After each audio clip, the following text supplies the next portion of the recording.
Biden campaign this morning returned to an active crime scene. The sub-zero Manhattan courthouse, where Democrats have been pinning Trump down with a political ankle monitor. The criminal brought with him his co-conspirators, old men in black. Punchy Bobby De Niro, wearing a mask, still trying to slow the spread of populism. Robert De Niro, once celebrated as a cinematic legend known for his powerful performances and unforgettable roles, has become a lightning rod for political controversy. His transformation from revered actor to political firebrand has not only baffled audiences but also drawn fierce criticism from commentators like Joe Rogan and Watters. What was once a voice that echoed in the grand halls of Hollywood now trembles with frustration on courthouse steps. The recent spectacle outside a Manhattan courthouse where De Niro launched into an angry press conference has become a symbol of what many see as Hollywood's confused attempt to influence political discourse. And this time, he wasn't stepping into a scene from Raging Bull or Goodfellas. He was walking directly into a real-life takedown one. Not scripted, not rehearsed, and certainly not kind. Joe Rogan and Watters did not just challenge his message. They dissected his behavior, mocked the delivery, and questioned the deeper meaning behind his actions. For a man who made his name portraying tough, composed, thoughtful characters, his emotional unraveling seemed like a sad parody of everything he once stood for. At the center of this political storm, De Niro appeared as a kind of ghost from a different era, masked up and seething with rage outside a courtroom. His goal was to denounce Donald Trump and support the Biden campaign, but the result was something far more chaotic. He didn't appear as a moral guide or wise elder statesman. Instead, he came off more like a confused relative at a family gathering who's lost touch with the current mood. He tried to use his fame as a tool of persuasion, but it backfired. Instead of inspiring confidence, his appearance ignited laughter, ridicule, and criticism. It didn't help that his speech came off as awkward and theatrical, filled with pauses and gestures that felt more like a blooper reel from an acting class than a political statement.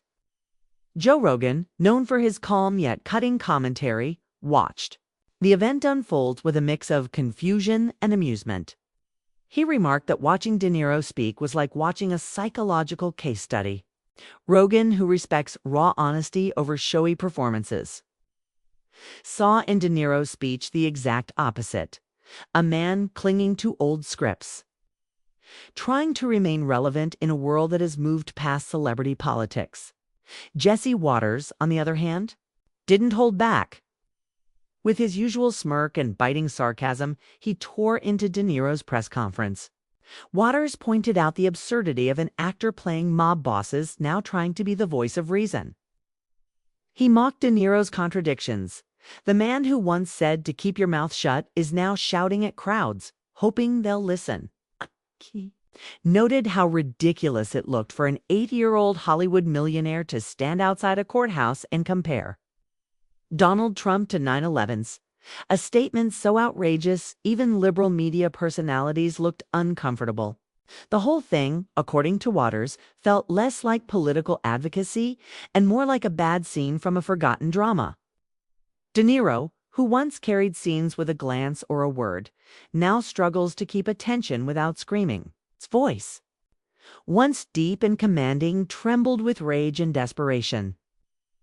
Trying to revive a political movement through sheer force of personality, but the crowd wasn't buying it. In fact, many mocked him to his face, shouting back at him as he tried to finish his speech. Joe Rogan's reaction was both personal and cultural. He said it pained him to watch someone he admired, someone whose films helped define American cinema, turn into a caricature of himself.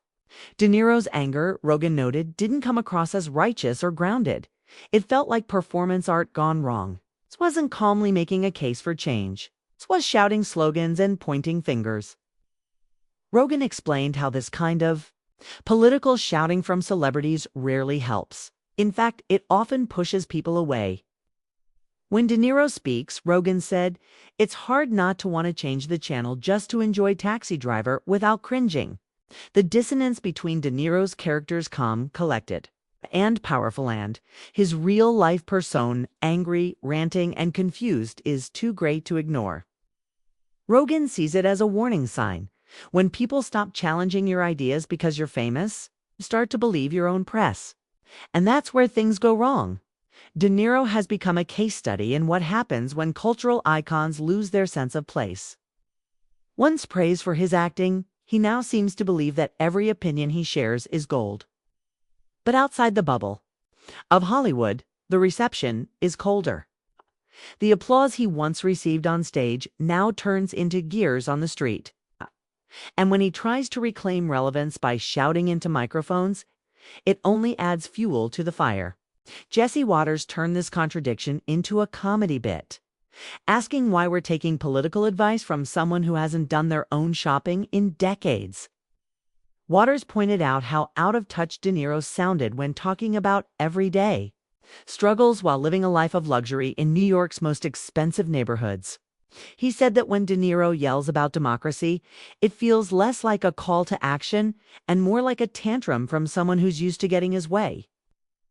What makes the whole situation even more surreal is that De Niro seems completely unaware of how he's being perceived. He didn't expect the backlash. He thought he was stepping onto a red carpet, but instead he fell through a trapdoor. Joe Rogan and Jesse Watters didn't have to try hard to tear him apart. De Niro handed them the material. Rogan, with his usual mix of humor and insight, explained that people like De Niro haven't had real pushback in years. They live in circles where everyone agrees with them, so they think the whole world must, too. But outside of that bubble, people see right through it. They don't care about celebrity status or awards. They care about authenticity, and that's what De Niro lost. Even liberal voices started to question the wisdom of sending De Niro out for this political stunt. It wasn't just conservatives mocking him. It was the media trying to quietly walk back the entire event. Commentators said that maybe it wasn't a great idea to bring a Hollywood actor to a courthouse and let him compare Trump to national tragedies. The backlash was fast and loud. And yet, De Niro kept going, as if more shouting would fix it. That's when Rogan made one of his sharpest observations. When a celebrity stops being challenged, their ego grows unchecked. They begin to believe that their success in one area makes them experts in every area. They forget that acting isn't the same as living. They confuse applause with wisdom. And worst of all, they start thinking that louder means smarter. The scene outside the courthouse became a metaphor for something much bigger. It wasn't just about Robert De Niro. It was about an entire class of celebrities who think their opinions carry more weight because they've been in movies. It was about how political discourse has become a stage for theatrics rather than reason. Jesse Watters captured this perfectly. He said it wasn't just that De Niro was angry was that he was performing that anger, playing it like a role. But unlike a movie, there was no director, no script, and no editing. What came out was raw, unfiltered, and frankly embarrassing. Watters said if De Niro wants to be taken seriously, maybe he should stick to making movies and leave politics to those who actually understand the issues. Joe Rogan didn't disagree. In fact, he took it a step further. He said De Niro's behavior wasn't just sedate, was dangerous. Because when powerful voices speak without thinking, they create confusion. They stir up emotions without offering solutions. And they distract from real problems with empty gestures. Rogan didn't shout. He didn't insult. He just calmly asked why a man who once stood for artistic greatness was now reduced to yelling on a sidewalk, surrounded by cameras and chaos. He said the fall wasn't dramatic, it was slow and painful, like watching a hero lose his way. Criticism didn't stop there. Both Rogan and Watters pointed out the deep irony in De Niro's political stance. He claims to speak for the people, but he hasn't lived like the people in decades. He lives in wealth and comfort, shielded from the daily struggles of the average American. Yet he lectures those same people about how to vote and who to trust. Rogan said it best. This is the guy who played tough guys, now crying because people don't take him seriously when he talks about politics. It's not just a fall from grace. It's a complete loss of credibility. Watters had a field day with this point. He painted De Niro as a man yelling about problems he doesn't understand from a position of privilege he refuses to acknowledge. He said watching De Niro talk politics was like watching a man argue with himself in a mirror, completely unaware that the world has moved on. The more De Niro talks, the worse it gets.